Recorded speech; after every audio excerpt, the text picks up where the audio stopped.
और राकेश अंकल क्या हाल है? हाल चाल गए भाड़ में। ऐसा आखिरी दिन है मेरा, हिसाब कर देना, नौकरी छोड़ रहा हूं मैं तुम्हारी।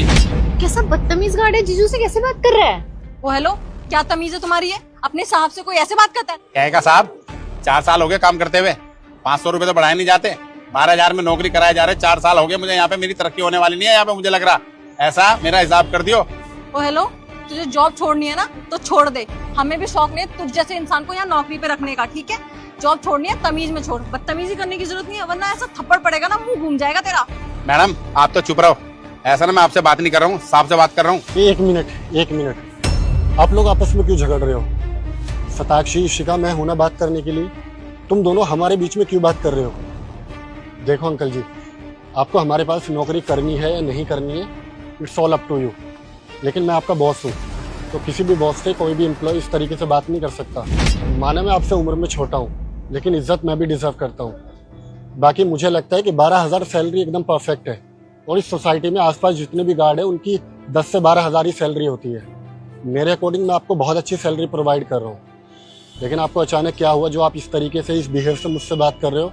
मुझे कुछ भी समझ नहीं आ रहा। आखिर तुम नौकरी छोड़ना क्यों चाहते हो, बताओगे मुझे? मैंने सामने वाली सोसाइटी में बात कर ली है, 18,000 रुपए मिल रहे हैं वहाँ पे, अब मैं वही नौकरी करूंगा जाके, आपकी नौकरी छोड़ रहा हूँ। अच्छा ठीक है, देखो मेरे पास ना आपसे बहस करने का कोई टाइम नहीं है, मेरी आधे घंटे बाद मीटिंग है, आई हैव टू लीव। आप एक काम करो, शाम में घर पे आके मिलो, मैं शाम में बात करता हूँ आपसे। चलिए।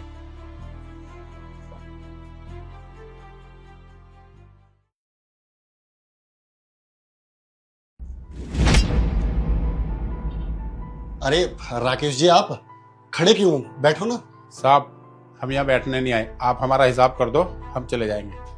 तू यहाँ पे बैठने के लायक भी नहीं है। सैम तुम भी ना किसको इज्जत दे रहे हो?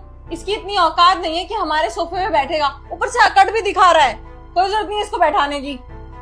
जीजू दीदी बिल्कुल सही कह रही है, इसने जितनी बदतमीजी करी है ना, इसकी औकात नहीं है यहाँ पे बैठने की। इसके पैसे मुंह पे फेंक के मारो और उसे भेजो यहाँ से। तुम दोनों बहनों के अंदर बिल्कुल भी दिमाग नहीं है। अगर मैं किसी से बात कर रहा हूँ तो बीच में क्यों इंटरप्ट कर रहे हो? और मैं खुद इनसे अपने तरीके से बात करना जानता हूँ। मैंने तुम दोनों को एडवाइस नहीं मांगा, तुम मुंह बंद करके बैठो और अपना फोन यूज करो। ठीक है राकेश जी, अब भला जाने वाले को कौन ही रोक सकता है। आपने फाइनली डिसाइड कर ही लिया कि आपको यहाँ से जॉब छोड़ के जाना ही है, तो ठीक है। ये आपकी सैलरी है 12,000। वैसे तो इस महीने आपने काफ़ी छुट्टियां मारी है, लेकिन इन चंद छुट्टियों में क्या ही पैसे काटने, हमने पहले भी कभी आपके पैसे इस तरह काटे नहीं। आप ये पैसे रखिए।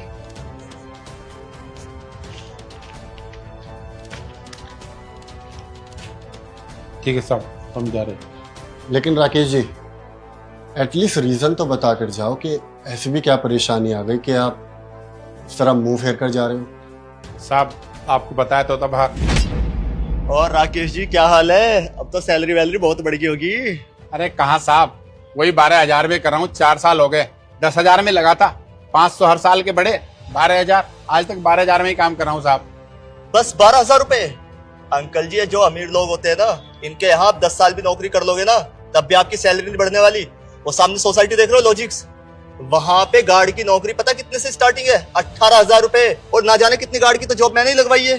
क्या 18,000 रुपए? साहब तो मेरी भी लगवा दो ना साहब, मेरे में क्या कमी है, मैं बहुत मेहनत से काम करूंगा साहब। वो तो मुझे पता है, बहुत मेहनत से काम करते हो। आप पहले बोल दिए होते मैं कब की नौकरी लगवा देता। बट खैर अभी भी कोई देर नहीं हुई, मैं हूं ना, मैं लगवा दूंगा आपकी नौकरी। एक काम करना, कल तुम मेंटेनेंस ऑफिस आ जाना। लेकिन साहब मेरी नौकरी लग तो जाएगी ना, वो ऐसा ना हो साहब मैं कभी यहाँ से भी छोड़ दूं, यहाँ का भी ना रहूं, वो हाल हो जाए, धोबी का कुत्ता घर का ना घाट का। आप लगवा दोगे ना? अंकल जी मैंने बोल दिया तो आपकी नौकरी बिल्कुल पक्की है। और हाँ, ये रखो विजिटिंग कार्ड, मेंटेनेंस ऑफिस आ जाना सुबह 10 बजे। और एक बात याद रखना, तुम्हारा बॉस तुम्हें इतनी आसानी से नहीं छोड़ेगा। अगर यहाँ से नौकरी छोड़नी है ना तो उसके साथ बदतमीजी करनी पड़ेगी। बाकी आप खुद समझदार हो, चलता हूँ। ठीक है साहब। देखा सैम तुमने, इसलिए ये जॉब छोड़ के जाना चाहता है। इन जैसे गरीब लोग ना हमदर्दी के लायक ही नहीं होते हैं।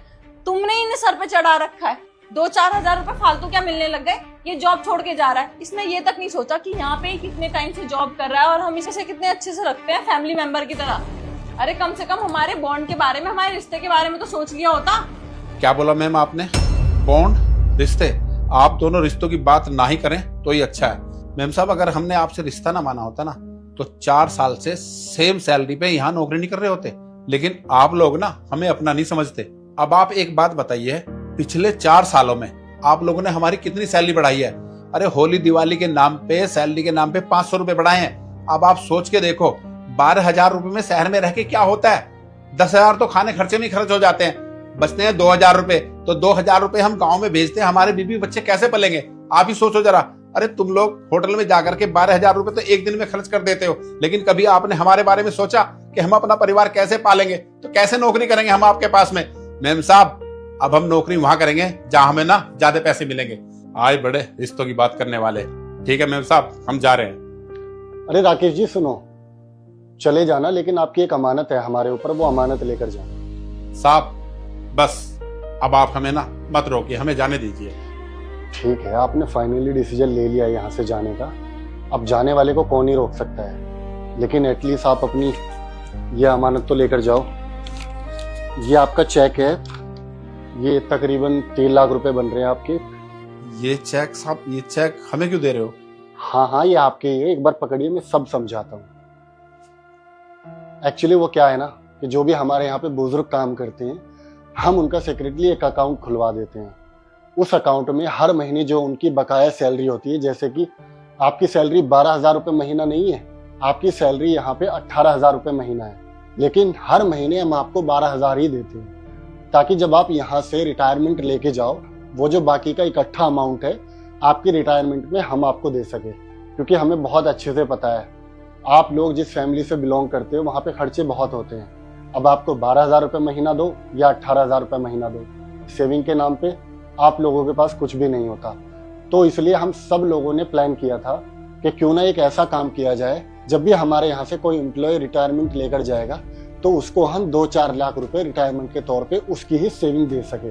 तो बस ये आपकी मेहनत के पैसे हैं, ये आपको मिल गए। साहब माफ कर दो हमें, ये पैसे और ये चीज आप ही रखिए। अरे नहीं रखिए साहब, हम कहीं नौकरी छोड़ के नहीं जाएंगे। अरे क्या ना, अब हम यही नौकरी करेंगे साहब, हम नहीं जा रहे यहाँ से। अरे ठीक है राकेश जी, आप नौकरी मत छोड़ो, लेकिन ये तो आपकी अमानत है, आपके पैसे हैं, और हम लोगों ने सोचा था कि जब भी आपको पैसे की जरूरत होगी हम आपको वापस कर देंगे। अब मुझे लगता है कि आपको इन पैसों की जरूरत है, तो आप प्लीज रखिए। नहीं साहब, ऐसा है हम अपनी सैलरी रख लेते हैं, ये तो आप हमारे अकाउंट में ही डाल देना। साहब हमसे गलती होगी, हम ना कभी भी ना नौकरी छोड़ के नहीं जाएंगे। मेम साहब हमें आप भी माफ कर दो, हमने आपको ना उल्टा सीधा बोला, उसके लिए ना हम बहकावे में आ गए थे। साहब माफ कर दो साहब। तुम्हें सॉरी बोलने की जरूरत नहीं है, गलती थोड़ी बहुत हमारी भी है। मैंने भी तुम पे बहुत ज्यादा गुस्सा कर दिया, मुझे भी माफ करना। अच्छा ठीक है, ये चेक मैं वापस रख लेता हूँ। आगे भी आपके पैसे जितने हमारे पास सेविंग होती रहेगी, जब भी आपका रिटायरमेंट होगा 1 साल बाद, 2 साल बाद या 4 साल बाद, जब भी आप यहाँ से जाओगे, हम सारे पैसे आपको रिटायरमेंट पे दे देंगे। अगर आपकी जगह कोई और भी होता ना तो उसका गुस्सा भी इस तरीके से हमारे ऊपर उतर चुका होता।